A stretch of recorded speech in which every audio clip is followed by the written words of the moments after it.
Hello guys, good evening. So update lang tayo sa ating G-Gibbs Convert. Meron po tayong updated na updated na requirements.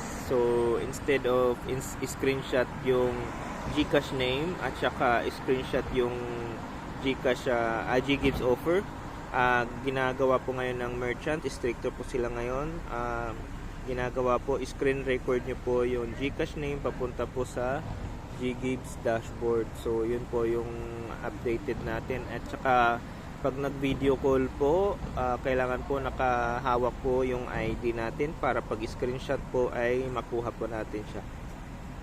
So ang total po na requirements natin para pag convert po ng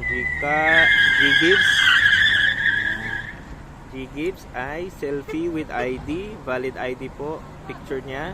Tapos yung screen record ng GCash name to G-Gibbs offer. Tapos mag video call po tayo, screenshot po with holding your ID po. So strictly po requirements po natin ay dapat yung may-ari ng GCash at may-ari ng ID ay iisa.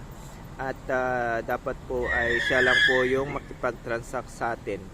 Kasi iniiwasan po natin yung scam at saka yung mga nangunguha ng mga proof of transaction, kasi nangyari na po yan noong nakaraan po. Yung si merchant nakapagbayad na po ng 3,000 G-Gibbs pero hindi po totoo yung reference ID niya. So chinecheck po natin yung date and time po ng reference at saka yung pag-process ng payment nyo sa G-Gibbs. So yun po.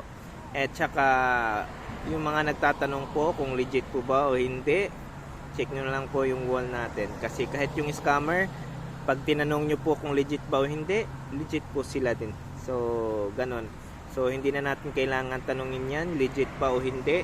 Kasi tingnan nyo po yung post natin sa Facebook, post natin sa wall, sa stories. Lahat po yun, i-check nyo po kung okay po ba yung account natin.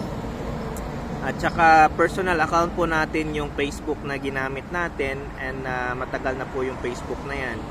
At saka marami po tayong friends. So check nyo lang po yung wall natin and stories.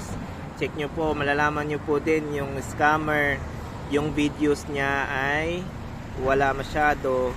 At saka yung reels niya ay minsan kinopya lang sa iba. So tingnan nyo po yung reels natin para makita nyo po na legit po tayong trader. So baguhan lang po tayo na trader pero super legit po. Ayan, check nyo po yung mga G-Gibbs proof po natin na nasa wall, nasa stories po. Ayun, so yan lang po. Maraming salamat, and sana po ay i-click nyo po yung link natin dyan sa baba, yung Facebook natin.